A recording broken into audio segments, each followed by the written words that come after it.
हिंदू धर्म क्यों बना? हिंदू धर्म यूं बना कि आर्य लोगों में महाभारत के बाद त्रुटि आ गई, क्योंकि ना जाने कितने दुनिया मर गई थी। 18 करोड़ तो कौरव और पांडव की सेना मर गई और 56 करोड़ यादव मर गए आपस में लड़के।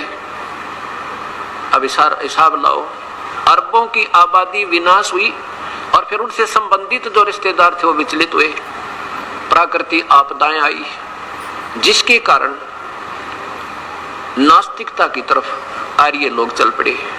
फिर उस समय जैसी समझ में आई, जिन महापुरुषों ने इस समाज को फिर सोच बनाने की चेष्टा की। और हिंदू का अर्थ होता जो बीड़ी शराब मांस तंबाकू जिंदगी भर नहीं छुए और कीड़ी की भी हत्या ना करे, किसी की आत्मा काल नहीं करे, बहन बेटी को बुरी नजर से ना देखे, किसी की जेब ना काटे, मिलावट ना करे, उसका नाम हिंदू होता है। आने वाले समय में इन मनमुखी जो बाद के संतों ने अपनी रोजी रोटी का ऊपर इस मजहब को इतना परेशान कर दिया।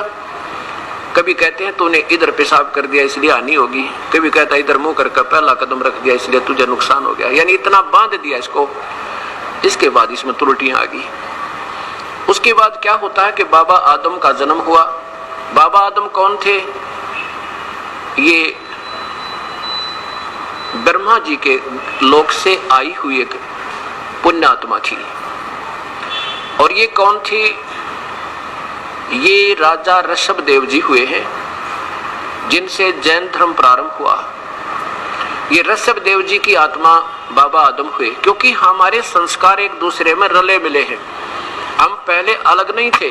3 युग का हिसाब लगा लो, जब कोई हिंदू या मुसलमान सिख या ईसाई कोई मजहब बना होता है, इसलिए हमारे सब पूर्वज एक हैं और हमारे संस्कार एक दूसरे के साथ युगों युगों के जुड़े हुए हैं। तो आज हम हिंदू हैं, कल हम मुसलमान के घर जन्म लेंगे, कोई फाउंडेशन नहीं है। ये तो आपकी अपनी बनाई हुई सीमा है, भगवान की नहीं। कोई मुसलमान है वो सिख बनेगा, वो सिख है वो ईसाई बन जाएगा, और हिंदू है वो मुसलमान सिख ईसाई कहीं भी हम जन्म ले सके, क्योंकि हमारे पूर्वज एक थे।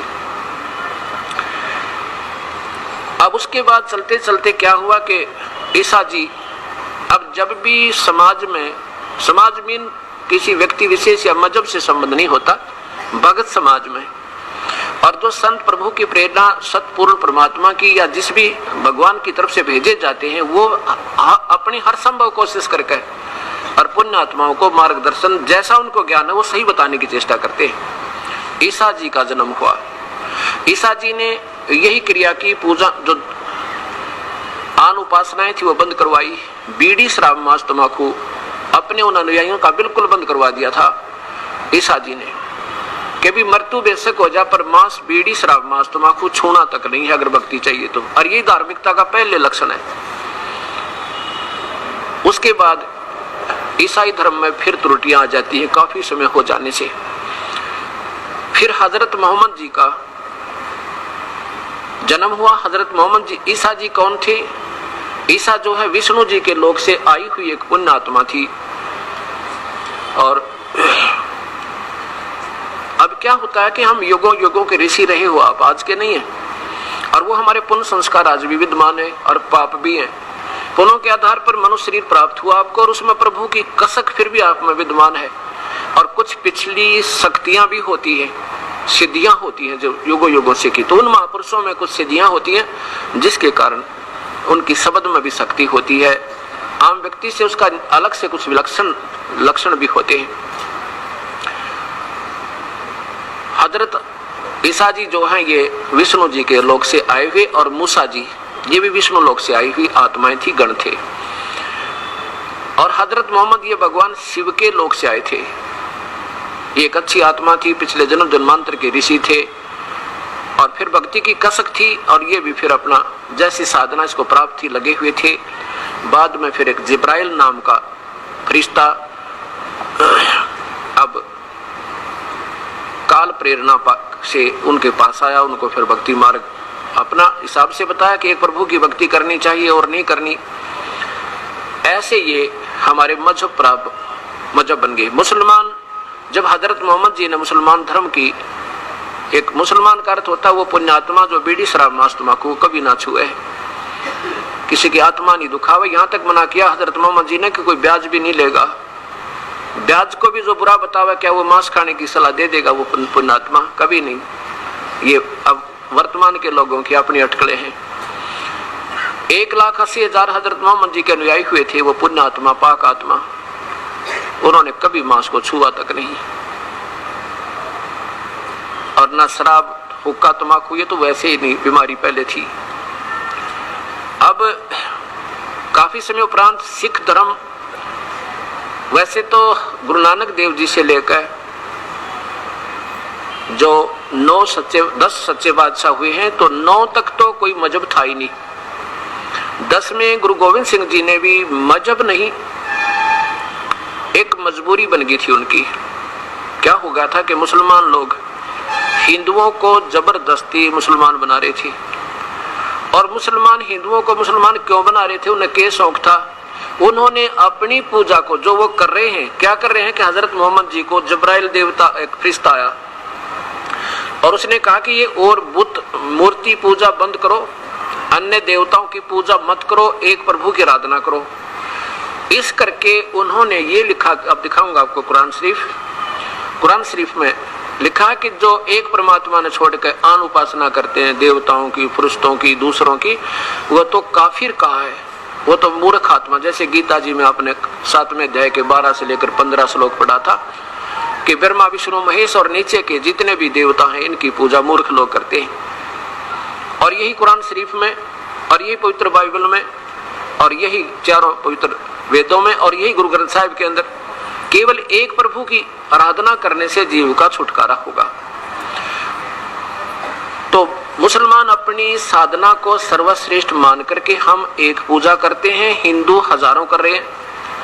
ये आन देवताओं की पूजा करते हैं, ये भोली आत्मा है, इनका कल्याण नहीं हो सकता। इसलिए उन्होंने सोचा कि जबरदस्ती भी अगर हम इनको सतमार्ग दे देंगे तो इनका कल्याण होगा।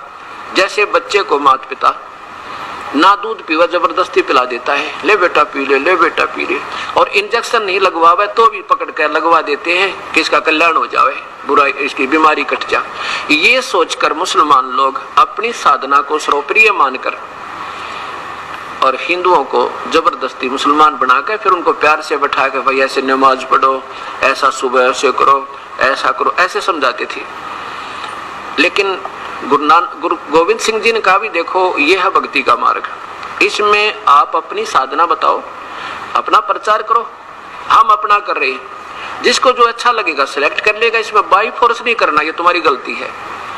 तो इस बात को मुसलमान नहीं माने, तो इसके कुछ संघर्ष हो गया, जिसके कारण उन्होंने एक अलग से धार्मिक लोगों का अपनी मजहब रक्षार्थ प्रोटेक्शन के लिए कुछ एक संगठन बनाया था।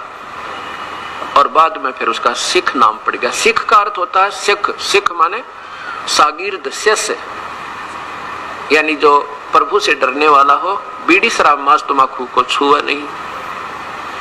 अब ये बुराई क्यों घर कर गई हमारे यहाँ इतने हर समाज में? हिंदू आज देख लो, हिंदू मुसलमान को बुरा इसलिए बताते थे कि वो मांस खाते थे। हिंदुओं को ने मुसलमानों को नफरत, हेट इस ढंग से गुरुओं ने करा रखी थी, हिंदू गुरुओं ने, कि ये मांस खाते हैं और मांस खाने वाला महापापी प्राणी होता है। इसलिए हिंदू मुसलमानों से द्वेष करते थे। इस करके भी अच्छी बात नहीं इनकी, ये बकरा छोड़े ना, गाय छोड़े नहीं, कुछ भी मिल जाए उससे न खा जा, कोई बात तो ये। और बात भी ठीक है, भक्ति मार्ग में ये बिल्कुल मार्ग ये नहीं चलेगा। भक्ति करनी है तो बिल्कुल आत्मा भी नम्र होकर, जो चींटी भी मर जाता दुख हो, हे परमात्मा कैसे मर गया। तो ऐसे, तो ये हमारे अंदर बुराइयां क्यों घर कर गई? अब हिंदू देख लो, मेरे ख्याल में कोई घर खाली होगा जिसमें शायद व्यक्ति खाली नहीं जो मांस ना खाता हो। मांस मीन से अंडा भी खाना पड़े, हुक्का तो सारे पीवे तकरीबन, बीड़ी पीवे, और शराब की टालना और मांस की कती टालनी, और बल्कि स्पीड बढ़ रही है। अच्छा, फिर ईसाई धर्म में ईसा जी की कहीं इंस्ट्रक्शन नहीं है उस परमात्मा की, पूर्ण परमात्मा की, कि मांस खाओ। और हुक्का शराब ये तो वैसे ही व्यर्थ का काम है। और आदिशाही धर्म में देख लो, सारी बिजली पड़ गई, शराब की उनका टालना, मांस की उनका टालना, और भक्ति वो है ही नहीं जो करनी चाहिए। ऐसे ही मुसलमान धर्म में देख लो आज, मांस तो ऐसा बना दिया जैसे लाडू जलेबी होती है। और अब सिख धर्म में देख लो, उन 10 महापुरुषों का कोई प्रमाण दिखा दो जिन्होंने कभी बीड़ी शराब मांस तंबाकू को छुआ होता है। फिर तो आप अनुयायी कैसे हो गए? उन पवित्र आत्माओं की आत्मा को दुखी कर रहे हो आप, उनको ठेस पहुंचा रहे हो। जिन्हें निर्मल समाज बनाया था, मांझ धोकर साफ किया था, आज फिर जुल्म शुरू हो गया। ऐसा क्यों हुआ? अब एक अटकल लगा ली सिख समाज ने। क्या कहते हैं? कहते गुरु गोविंद सिंह जी ने भी बकरा बड्डा सी कद बड्डा था भाई, जब उन्होंने 5 प्यारों की परीक्षा ली थी। ठीक है, उनने तो बड दिया और वो जीवित भी कर दिया। वो महापुरुष थे, तब उनकी हर रीस करके देखो उनकी, उन्होंने उसको बड भी दिया और जीवित भी कर दिया। और तुम जीवित करके दिखाओ, तुम बड तो सको हो और उसको जीवित करके दिखाओ। क्या फिर उन्हें मांस खा लिया? वो हद कर दी भाई। अब ये बातें क्यों करगी? क्योंकि हमें वास्तविक उन महापुरुषों के जाने के बाद वर्तमान के जितने भी मजहबों के आज गुरु लोग हैं, इनकी हिम्मत नहीं पड़ी कि इन बुराई छुटवा दें। इन्होंने तो अपनी रोजी रोटी बना रखी है कि बस ये लगे रहे जैसे कर रहे हैं, बस ठीक है। लेकिन वो डॉक्टर ठीक नहीं होता जो मरीज के अनुसार चले। डॉक्टर वो होता है का बेटा ये परहेज रखना है और ये दवाई खानी है, अगर नहीं खाएगा तेरी मृत्यु हो जाएगी। तो आज समाज हमारा बिल्कुल डेड होता जा रहा। भगत समाज, चाहे हिंदू है, चाहे मुसलमान, सिख या ईसाई। अब हमें जरूरत है उन महापुरुषों के उन आचरणों को, उनके द्वारा दिए गए अनमोल वचनों को फिर दोबारा रीड करने की, सोचने की, समझने की, पढ़ने की। अभी तक तो हम वर्तमान के जो महापुरुषों ने जो उनकी अटकलें लगाई, जैसे उनके समझ में आई अपने धार्मिक शास्त्रों को, हमारे को उनके विपरीत दिशा दे रखी है। अब मुसलमान क्या कहते हैं कि हमारे हजरत मोहम्मद भी भोग लगाते थे। नादान कहीं के पीछे महापुरुषों को बदनाम करने लग रही है इसी प्यारी आत्मा। कहते हैं परमात्मा कबीर साहब के, पूर्ण परमात्मा के दर्शन हुए थे गरीबदास जी महाराज ने, और उनकी रजा से फिर उन्हें बताया कि कबीर साहब ने बताया है कि नबी मोहम्मद नमस्कार है वो राम रसूल कहाया, 1,80,000 को सौगंध जिन नहीं कर चलाया। 1,80,000 वो पैगंबर अनुयायी हुए थे हजरत मोहम्मद जी के।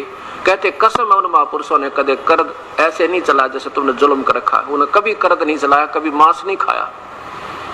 क्या बताते हैं कि अलह अरस पुरुष पर अलह तकत है, ऊपर परमात्मा का अरस में आसमान में एक सतलोक है, सचखंड है, वहां परमात्मा अपने सतकत पर विराजमान है। अरस पुरुष पर अलह तकत है, खालिक बिन नहीं खाली, और वह पैगंबर पाक पुरुष थे साहिब के अब्दाली। कहते हुए पैगंबर हजरत मोहम्मद, हजरत मूसा, हजरत ईसा जैसे वो तो पाक पुरुष थे, पवित्र आत्मा थी, साहिब के अब्दाली यानी परमात्मा की कृपा पात्र थे। उन्होंने 1,80,000 को सौगंध जिन नहीं कर चला। अब मुसलमान धर्म ने किसी से बच्चे तो पूछ कर देख लो, कोई नहीं माने कि हजरत मोहम्मद जी मांस नहीं खाते थे। ठीक है, उन्होंने जब तक ज्ञान ना हुआ होगा तो दूसरी बात है। देखो ना जाने कौन की गलती कर ले। अपनी 40 वर्ष की उम्र में उनको जब ये जबराइल जी आकर मिले थे, उसके बाद उन्होंने छुआ तक नहीं किसी मांस मिट्टी को। अब सिख समाज में कोई बात करके देखो, अब तो चलो ये यूं नहीं कहते कि हमारे गुरु लोग भी खाया करते थे, शुक्र है अब तक ये तो बंद है कि वो नहीं कह रहे कि वो भी खाते थे। और 1000 वर्ष के बाद दिखा दूंगा इस समाज में कोई नो कहने वाला नहीं मिलेगा, बल्कि यूं कहेंगे साढ़े गुरु नानक देव जी भोग लगाते सी, ये कहने लग जाएंगे, उन महापुरुषों को बदनाम करने लग जाएंगे। अब देखो उन महापुरुषों ने, ये भी तो 300 वर्ष भी ना हो इस सिख धर्म की स्थापना को, और इसमें इतनी बुराई कर करके बीड़ी तो चलो नहीं पीते, मांस और शराब, हे भगवान तरह गजब हो। अब बुराई करें वो लोग और दुख हो हमने, क्योंकि ये प्यारी आत्मा दिशा भूल गई। उन अपने महापुरुषों के, उन पूर्वजों के वंशजों, उन वंशजों के ऐसा जुल्म करने लगे, उनकी आत्मा रो रही है वहां पर। तो अब हमने इसको फिर देखना होगा और हमने फिर इस भक्ति मार्ग को एक रस करना होगा। समाज से बीड़ी शराब मांस तम्बाकू ये बिल्कुल हटेगी जब ये भक्ति चलेगी, नहीं तो केवल नाटकबाजी है, करते रहो, लाख जन्म भी सफल नहीं हो सकते। जरा सी बुराई करके यदि भक्ति करना चाहते हैं, चाहे कोई बीड़ी पी ले, चाहे कोई भी मर्यादा भंग कर दी प्रभु की, प्रभु दूर हो जाता है। अब कौन है वो परमात्मा, कैसा है वो प्रभु जिसका परसों से आप गीता जी में प्रमाण सुन रहे हो कि गीता बोलने वाला परमात्मा कहता है कि उस परमात्मा की शरण में जब अर्जुन, जिसकी कृपा से तो परम शांति और शाश्वत स्थान को प्राप्त होगा। फिर देखिए 18वें अध्याय का 62वां श्लोक।